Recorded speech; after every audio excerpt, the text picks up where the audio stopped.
Hello friends, అందరికీ నమస్కారం. ఈరోజు ట్రెండింగ్లో ఉన్న మరియు సక్సెస్ఫుల్గా రన్ అవుతున్న ever green business idea grocery store గురించి ఎక్స్ప్లెయిన్ చేస్తాను. ఈ గ్రోసరీ షాప్ బిజినెస్ స్టార్ట్ చేయడానికి పర్మిషన్స్ ఎలాంటివి కావాలి, లైసెన్సెస్ ఎలాంటివి కావాలి, ఇన్వెస్ట్మెంట్ ఎంత అవుతుంది, ఎలాంటి ప్రోడక్ట్స్ అమ్మాలి, ఈ ప్రోడక్ట్స్ను ఎక్కడ హోల్సేల్గా కొనాలి, బిజినెస్ 100% సక్సెస్ అవ్వాలంటే ఎక్కడ స్టార్ట్ చేయాలి అనే విషయాలు ఈ వీడియోలో పూర్తిగా ఎక్స్ప్లెయిన్ చేస్తాను. ఈ వీడియోను స్కిప్ చేయకుండా పూర్తిగా చూడండి. మీకు ఈ వీడియో నచ్చితే లైక్ చేయండి, షేర్ చేయండి మరియు సబ్స్క్రైబ్ చేసుకోండి. ఇక వీడియోలోకి వెళ్తే ఫస్ట్ ఈ గ్రోసరీ స్టోర్ స్టార్ట్ చేయడానికి పర్మిషన్స్ చూద్దాం. నెంబర్ 1, ఇండివిజువల్ లేదా partnership registration. Number 2, trade licence.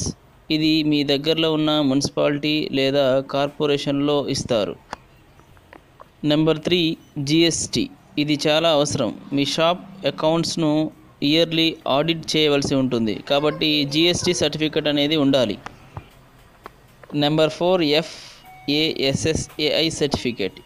ఇది మీ షాప్లో లోకల్ ఫుడ్ ప్రోడక్ట్స్ అమ్మడానికి ఈ సర్టిఫికేట్ ఉండాలి. Number 5, labour licence. ఇది మీ షాప్లో వర్కర్స్ను అపాయింట్ చేసుకోవడానికి, వారితో పని చేయించుకోవడానికి ఈ సర్టిఫికేట్ అవసరం. ఇలా 5 పర్మిషన్స్ అనేవి ఇంపార్టెంట్, కంపల్సరీ ఉండవలసినవి. ఇక సెకండ్, ఇన్వెస్ట్మెంట్ విషయానికి వస్తే మినిమం 10 lakhs నుంచి 20 lakhs లేదా ఆ పైనే ఇన్వెస్ట్మెంట్కు ఖర్చు అవుతుంది.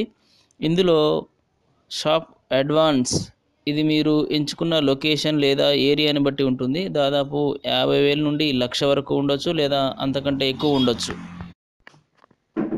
నెక్స్ట్, డెకరేషన్ మరియు షాప్లో కావలసిన ర్యాక్స్, కంప్యూటర్స్, బార్కోడ్ మెషిన్స్, ఇతర మెషినరీ, లగేజ్ ట్రాలీస్, ఇలా ఇతర ఫర్నిచర్స్కు దాదాపు ఒక 3 లక్షల వరకు అవుతుంది. నెక్స్ట్, మీరు అమ్మవలసిన ప్రోడక్ట్స్ కోసం ఇన్వెస్ట్మెంట్ అంటే నిత్యావసర సరుకులు మరియు FMCG ప్రోడక్ట్స్ కొనవలసి ఉంటుంది. దీనికోసం 3 to 5 lakhs మినిమం ఖర్చు అనేది ఉంటుంది. షాప్లో అమ్మవలసిన సరుకులు ఎక్కడ కొనాలి, ఈ విషయం చాలా ఇంపార్టెంట్. ముందుగా సరుకులు అనగానే ఇవి 2 రకాలుగా ఉంటాయి. ఒకటి నిత్యావసర సరుకులు, రెండవది FMCG ప్రోడక్ట్స్. నిత్యావసర సరుకులు అంటే కందిపప్పు, పెసరపప్పు, శనగపప్పు, మినపప్పు, ఇలా అన్ని రకాల పప్పులు, అలాగే ఉప్పులు, వాటి బ్రాండ్స్, రకరకాల కారం, వాటి బ్రాండ్స్, పసుపు, వాటి బ్రాండ్స్, ఇలా రకరకాల ఆయిల్ బ్రాండ్స్, గోధుమ పిండి, మైదా పిండి, శనగపిండి, ఇలా రకరకాల పిండి ప్రోడక్ట్స్. వీటిని మీ దగ్గరలో ఉన్న హోల్సేల్ డిస్ట్రిబ్యూటర్స్ దగ్గర ముందుగా మాట్లాడి హోల్సేల్ ధరలకే కొనాలి. ఈ హోల్సేల్ డీలర్స్ అనేవాళ్ళు స్పెషల్గా ఉంటారు. అంటే కందిపప్పు, పెసరపప్పు, మినపప్పు, ఇలా పప్పులకు సంబంధించి ఒక డీలర్ ఉంటారు. వారి దగ్గర హోల్సేల్గా కొనాలి. తర్వాత గోధుమ పిండి, శనగపిండి, ఇలాంటి వాటి కోసం వేరే డీలర్స్ ఉంటారు, ట్రేడర్స్ ఉంటారు. వారి దగ్గర ఇవి కొనవలసి ఉంటుంది. అంటే అలాగే ఆయిల్స్ కూడా వేరు ట్రేడర్స్ ఉంటారు. వారి దగ్గర ముందుగా మాట్లాడి డీల్ ఫిక్స్ చేసుకోవాల్సి ఉంటుంది. అంటే మీరు ముందుగా ఒక లిస్ట్ ప్రిపేర్ చేసుకోవాలి. ఆ లిస్టుకు సంబంధించిన ట్రేడర్స్ అండ్ డీలర్స్ ఎక్కడ ఉంటారో వెతికి వారితో మాట్లాడి ఒక డీల్ ఫిక్స్ చేసుకోవాలి. తర్వాతే మీరు షాప్ స్టార్ట్ చేయవలసి ఉంటుంది. ఒకసారి డీల్ మాట్లాడిన తర్వాత వాళ్ళే మీ దగ్గరకు రెగ్యులర్గా సప్లై అనేది చేయడం జరుగుతుంది. ఈ నిత్యావసర సరుకుల్లో కూరగాయలు, ఆకుకూరలు మరియు ఫ్రూట్స్ కూడా ఉంటాయి. ఇవి మీ దగ్గరలో ఉన్న రైతులతో మాట్లాడి డీల్ సెట్ చేసుకుంటే మీకు ఎక్కువ లాభాలు వచ్చే అవకాశం ఉంది. అలా కుదరని పక్షంలో అయితే మీ దగ్గరలో ఉన్న రైతు మార్కెట్స్కు మార్నింగ్ రైతులు వెజిటబుల్స్, ఫ్రూట్స్, తర్వాత ఈ ఆకుకూరలు తీసుకొని అమ్మడానికి వస్తారు. ఆ టైంలో వెళ్ళి హోల్సేల్గా పెద్ద మొత్తంలో కొనవలసి ఉంటుంది.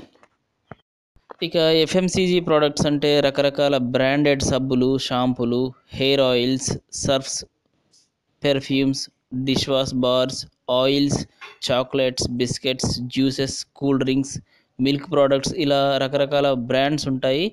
ఆ బ్రాండ్‌కు సంబంధించినటువంటి డీలర్స్ అండ్ ట్రేడర్స్ ఉంటారు. ఉదాహరణకు కోల్‌గేట్ బ్రాండ్, ఐటీసీ, డాబర్ ఇలా వారి వారి కంపెనీకి సంబంధించిన హోల్‌సేల్ ట్రేడర్స్ ఉంటారు. వారితో ముందుగా మాట్లాడి డీల్ సెట్ చేసుకుంటే వాళ్ళు సప్లై చేస్తారు. ఒకసారి మీరు షాప్ స్టార్ట్ చేశారని తెలిస్తే వాళ్ళే మీ దగ్గరకొచ్చి డీల్ సెట్ చేసుకుంటారు.